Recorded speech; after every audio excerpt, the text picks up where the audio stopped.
Welcome to episode 21 of the Princeton Podcast with Mayor Mark Freda. In this episode, Mark sat down with Linda Mead, the president and CEO of D&R Greenway Land Trust, a Princeton nonprofit organization that works to preserve and care for land, as well as inspire a conservation ethic.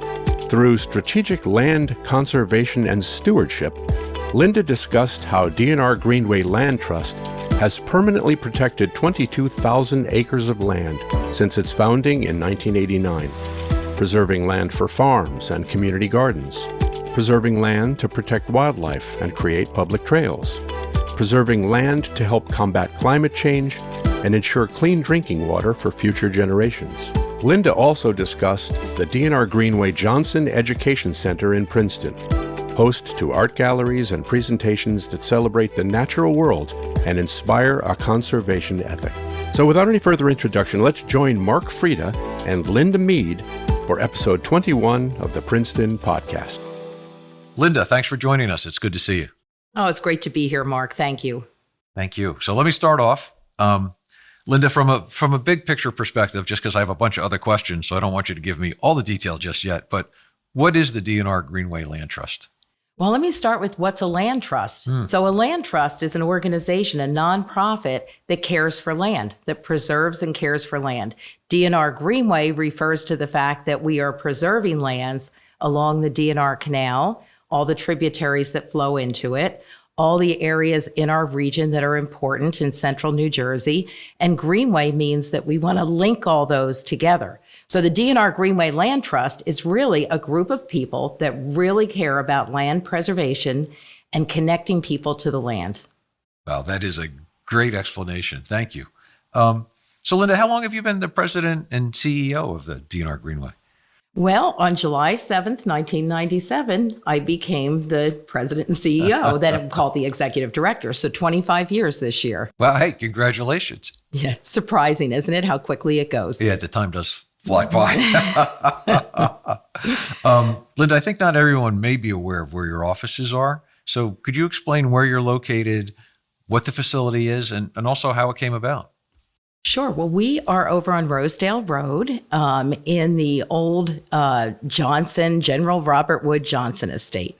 And it came about because in 1999, some Princeton residents called me up and said, there's going to be a development on this property that is 60 acres, and it sure would be great if we could preserve it.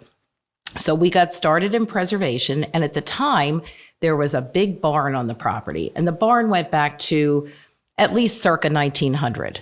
It was part of the overall Edgerstone estate. And that barn was this incredible building that was right off of Rosedale Road at the front of the property. And we actually came to Princeton and said, are you interested in a community center? And Princeton said, no, we don't want to take that on right now. So D&R Greenway sat in the front of the barn. Everybody brought their lawn chairs, and the board sat there and said, what could we do with this building? We were in a rented office space at the time outside of Princeton. And one of our members of the board said, you know, if you have a place like this in the middle of Princeton, people will feel like they belong to the D&R Greenway Land Trust. They will come, they will belong, they will support the mission, and you'll preserve more land. And so that's how it came about. And we renovated that barn that had once housed horses and chickens, and we found some old barn implements in it, but we renovated that into our Johnson Education Center.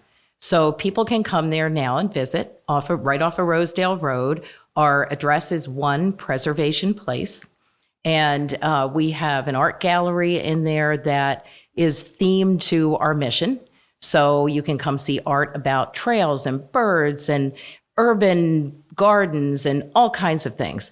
And we also have programs. Pre-COVID, we had quite a few programs. We're starting some of that. We have groups that come in as partners and rent that space for a very reasonable price. And so we have yoga classes and Tai Chi classes and all kinds of things happening to get people engaged. The important thing is they learn about the land because it's surrounded by Greenway Meadows Park, which when the property was preserved, D&R Greenway essentially put an easement on that, turned that over to the town. And it's Princeton's Greenway Meadows Park. And we have a great relationship there. Beautiful, beautiful native wildflowers in the meadows. So people should come take a walk. Yeah, well, it is a great place to walk around. I mean, there's trails there and you can connect to going to many different places in town. But, I've been to a number of functions there, and I have to say it's a great facility.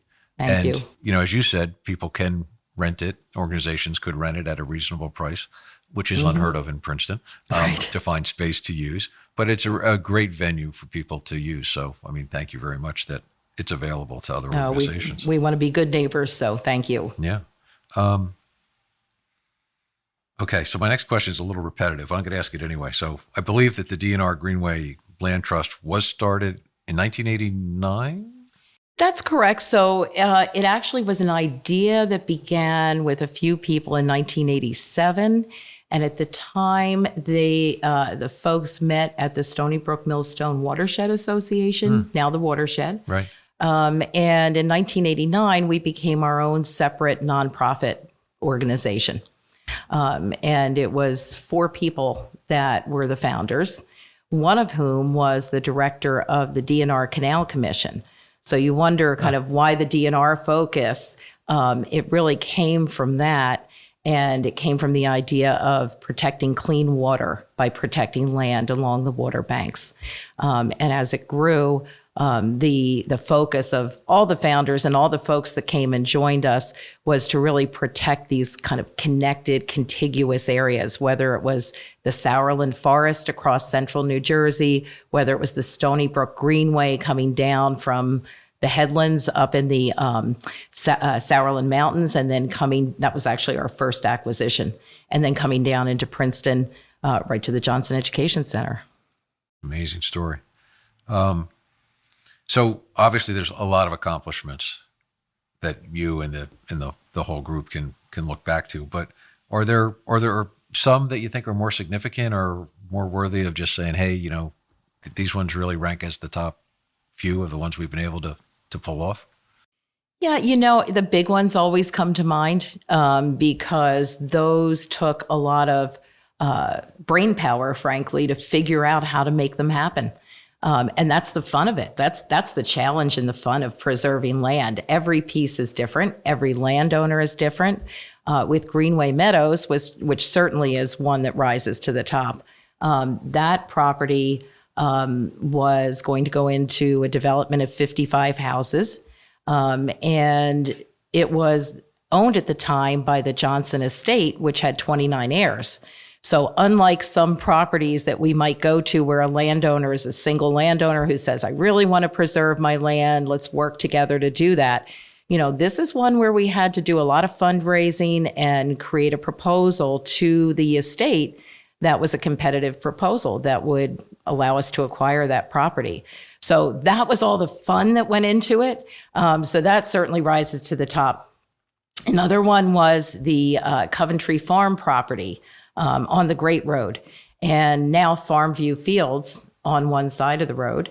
But that one was under contract with Bob Hillier. And what I loved about preserving that property was that Bob Hillier became a friend. So, people often think these terrible developers that are out there.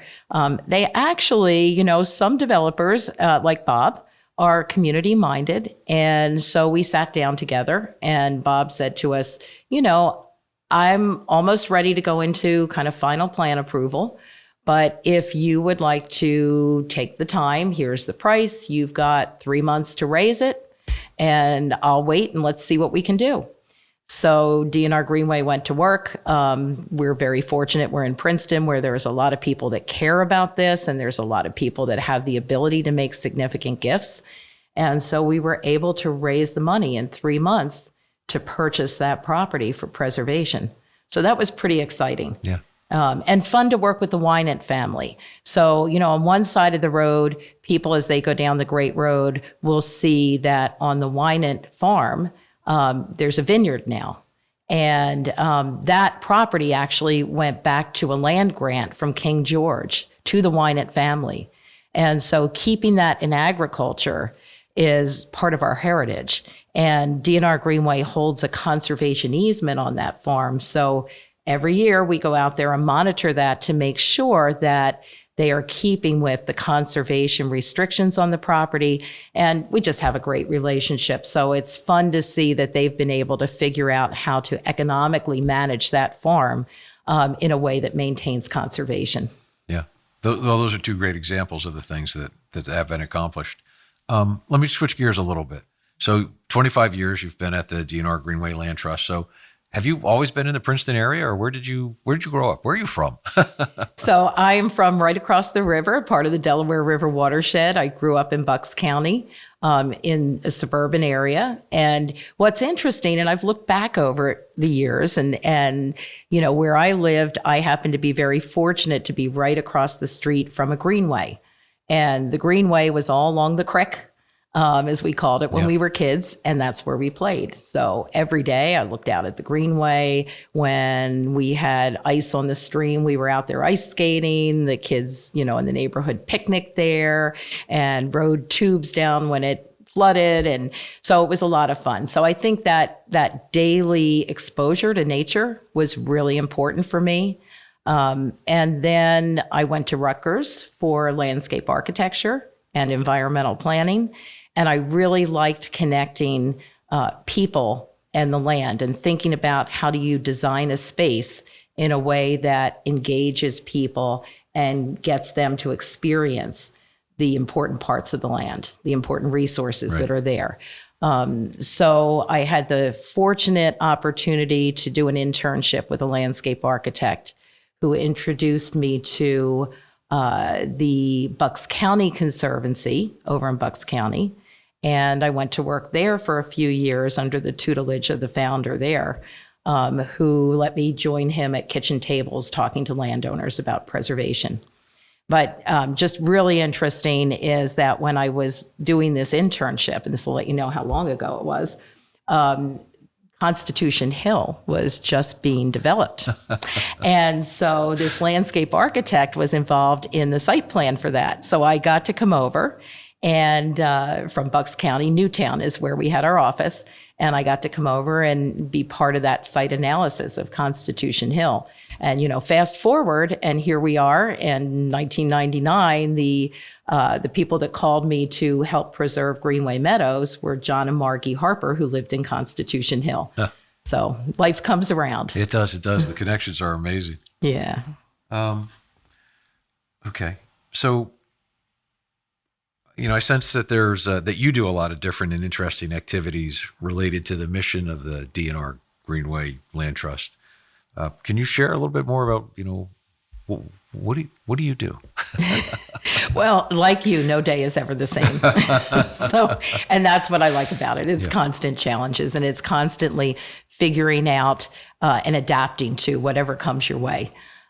So I do a little bit of everything. If you ask me to describe myself, I would say I'm a land preservationist first and foremost.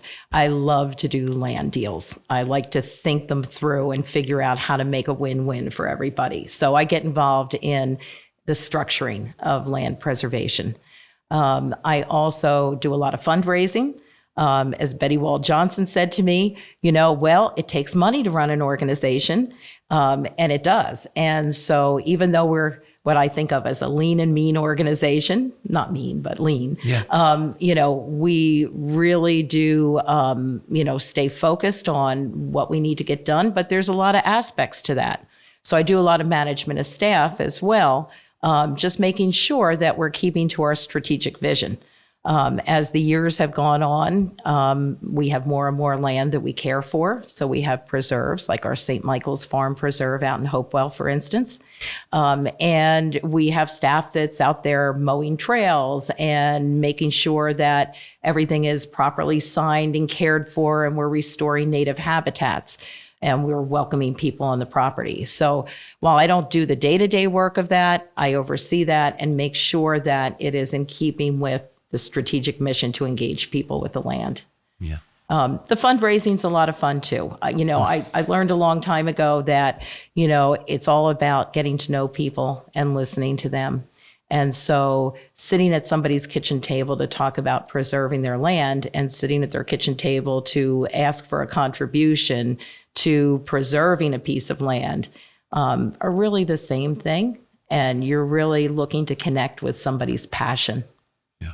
It's interesting when you, as talking to you and talking to other people that have been here for our prior podcast, for the nonprofits especially, there's so much involved with the people that run a nonprofit, because there are so many different things, all the details that you have to worry about. Granted, other people are doing a lot of the work also, but at the end of the day, somebody does have to be responsible for, the ship does need to move in the right direction. You better believe it. And pay attention. So yeah, there's a lot there for sure. So here's a question that we've been asking everybody lately. There's no way around it, but I mean, how did COVID impact your organization? I think once we got past the shock of it, I think actually in a positive way, in the sense that people began to appreciate our mission more. They were home, they were working remote, and they couldn't go to the places they used to go to, public places, but they could go to the parks, they could go to the trails. We got so many messages from people that we had never heard from before, who said, like, this is my solace, is going out and walking your trail. Greenway Meadows had so many people that would come out there and contact us and say how important it was to them. And so that was one way it affected us. The other way, I think, was that it made our staff more adaptable and more flexible and more creative. So, we all had to think about we had to learn Zoom and do Zoom meetings and Zoom presentations and all of those things. But we became more creative about how we solved problems and how we determined how to do our mission work in a way that was safe and healthy. And I think what that did for us is it created skills that, go into the future. It's not something that goes away when COVID goes away. We did close the Johnson Education Center for some time. And I think the difference now is, as we're even starting to reopen, we're doing it in a safe way. And our staff is working kind of a hybrid model. Some people are in the office all the time. Some are part remote and part in the office. And then, of course, in the summer, field staff are all out in the field.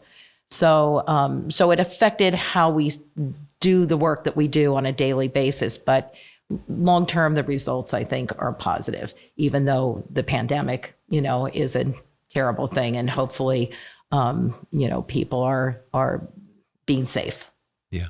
Well, I think it speaks a lot to your organization and to others we've talked to, as to their ability to pivot and say, okay, it's a bad situation, but how do we deal with it? And how do we find something that either works to our advantage or at least, keeps us status quo until things come back to, quote unquote, normal, or as normal will be going forward. So, I mean, it speaks well of your organization specifically to have been able to have dealt with that and deal with it head on. So, Mark, last fall was actually the first time we had events since COVID. And we had outdoor events at the Johnson Education Center. And one of them was a tribute to former mayor of Princeton, Phyllis Marchand. Yeah, very nice event. Just a wonderful woman who I worked with to preserve Greenway Meadows and Coventry Farm when she was mayor. And then she joined our board and actually became chair of our board after she had served the township. So we worked closely together, and it was wonderful to host that and to see people come out to that event and just be so happy to see each other again. It was a very nice event, very well attended, and a beautiful setting to have that. So that was well done. And we should mention that we are sitting right now doing this podcast in the mayor's office at 400 Witherspoon Street, which used to be the office for the mayor of the township of Princeton. Now it's, the office for the mayor of the municipality of Princeton. Exactly. So, yeah. Again, things that full circle on things.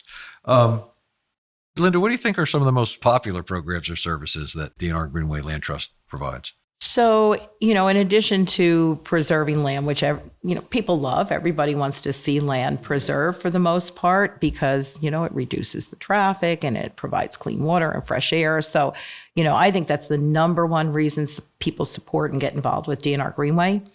Actual kind of hands-on programs, I think, are preserves where people can go out and take a walk. Just having those available has been really important. And people enjoy that.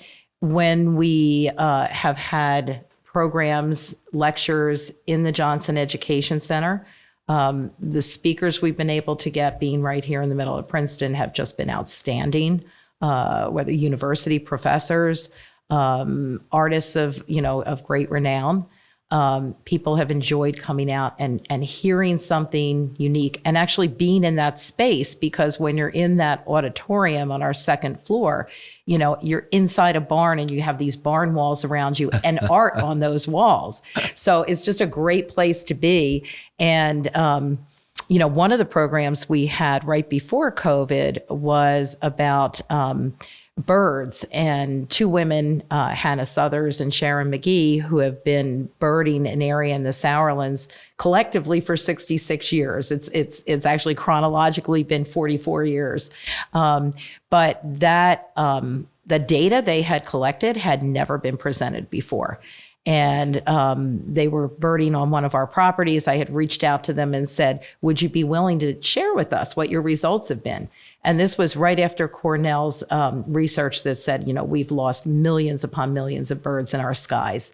I think it's 29 million birds that have been lost in these last few years. And the volume's going down, the species are going down. And having Hannah and Sharon come and talk about over 44 years, this is what we've seen right here in our backyard. Here's the species that are doing well. Here's the ones we need to save more. Was really interesting. We literally had a packed auditorium, people standing in the hall. And that kind of thing also encourages people to talk amongst themselves about what they can do. So we always hope people go away with, oh, I could do this. I could become a volunteer. I could support this in this way, or I could do this at home. So that's been important. And then related to that, we have a native plant nursery. So we have native plant sales, big ones twice a year, spring and fall. People come during the summer as well and occasionally buy plants. But we really encourage people to plant native shrubs, trees, perennials, because it supports the bird population. It supports the wildlife habitat. And, having biodiversity in our region is not just on our preserves, it's also in your backyard. So that's been a popular and growing program. Right. And I think everybody realizes with climate change how critical the land preservation is. Because without these large areas of natural land, trees, and just open space, things are bad as they are with climate change. But without efforts like you and your group, just think of how much worse our specific area right here in central Jersey would be. So, the flooding, that we see nationwide. Yeah. And, one of the projects that we did in the last couple of years was to preserve a property in Bordentown City, which is right on the Crosswicks Creek where it flows into the Delaware River, the Point Breeze project, which was the former estate of the exiled King of Spain. That property, we had to, going back to how I love to make deals, that property we worked with the city's mayor, we worked with the state of New Jersey, and it was a highly desirable property for development. And there were warehouses that were proposed, and we were literally neck and neck competing with a warehouse developer. You can imagine who it might have been. Who offered actually a lot more money. And I give a lot of credit to Divine Word missionaries who had owned the property for 80 years because they chose preservation. And we were able to purchase it. But when you talk about climate change, had a warehouse been there, had all of that leached, everything that would have come from all those trucks leaching down into the creek and the river and the flooding that would have occurred. It's just a great example of what you just said. With climate change, we need to protect lands, and particularly along waterways. Yeah. The warehouse development in New Jersey is unbelievable.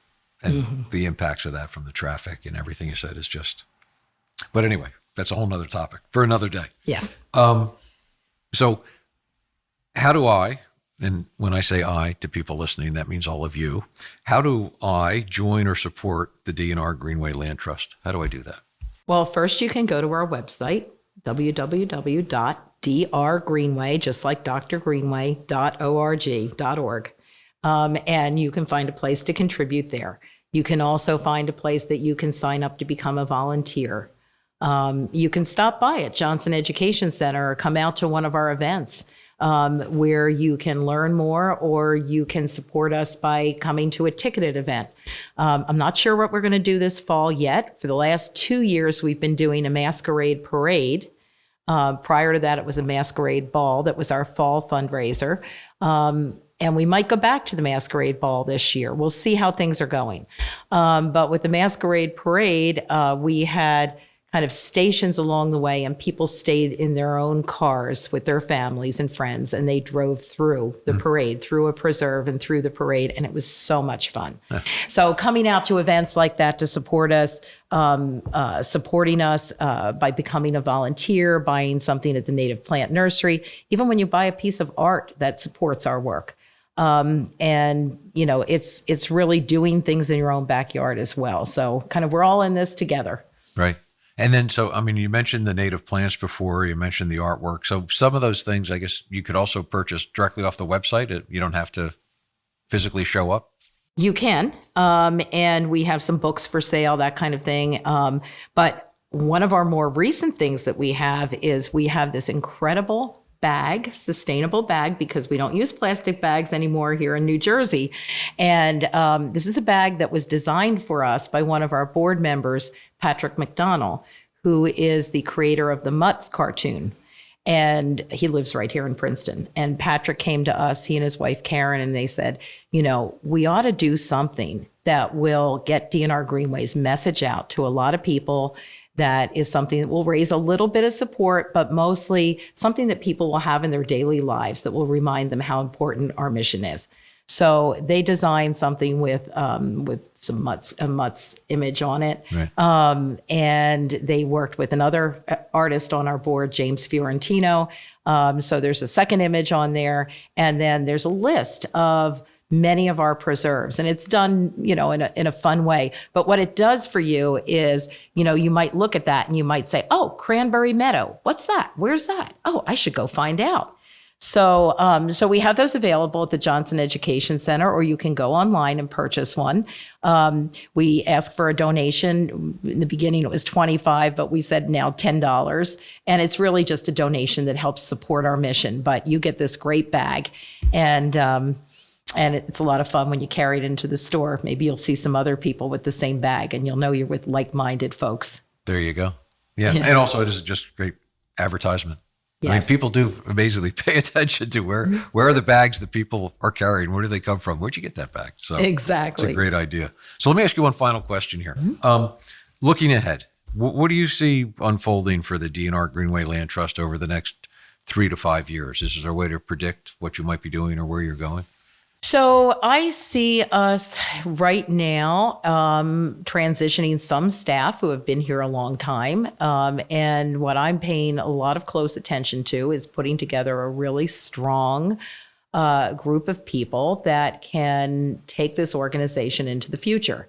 I'm personally not planning to retire anytime soon, but at some point that will happen. And, when you've dedicated 25 years to a place, you want to make sure that it is very sustainable and that it goes on in a very positive way, creating benefits for the community.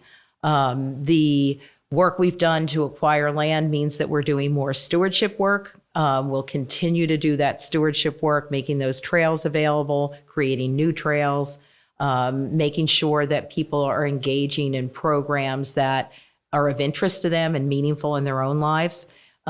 We also are thinking about how we bring more people in from surrounding communities. We're, I think, known to a certain extent in Princeton and Hopewell and Lawrence, but when you start to go out beyond that, perhaps not as much so. And as I said, we're all in this together. So what happens in Cranberry affects what happens in Princeton and Hopewell. One of the big challenges I have in front of me right now, and we all do on our board, is taking a look at what we're going to do with the land that was donated to us by Betty Wald Johnson's family in Hopewell. Almost 800 acres, number of houses and barns on the property. We have the ability to sell those houses and barns if that's what we choose to do. But we're taking a little bit of time to get to know the property well. We're doing surveys now to understand the plants and the animals and the wildlife that's there, so we can do the best thing to honor her vision of land preservation. And what I hope with that will happen is that however we create this park for the community, that we'll be able to convey what was her core love and philosophy, which was to preserve land. It's the most important thing we can do. So I want people to come out to that site, to our other sites, and say, oh, I have a piece of land. Maybe I should preserve it. So we hope to inspire more and more. That's great to hear. Linda, I really want to thank you for joining us today. This has been very interesting. Thank you for all the information you've shared with everybody. Oh, thank you for having me and allowing me to share this. It's been a pleasure. Great. Thank you for joining us for the 21st episode of the Princeton Podcast, produced as a community service by HG Media, providing audio, video, and website design services here in Princeton since 1999. If you enjoyed this episode of the Princeton Podcast, please share it with your friends. And be sure to subscribe to us on Apple Podcasts, Spotify, Stitcher, or wherever you listen to podcasts.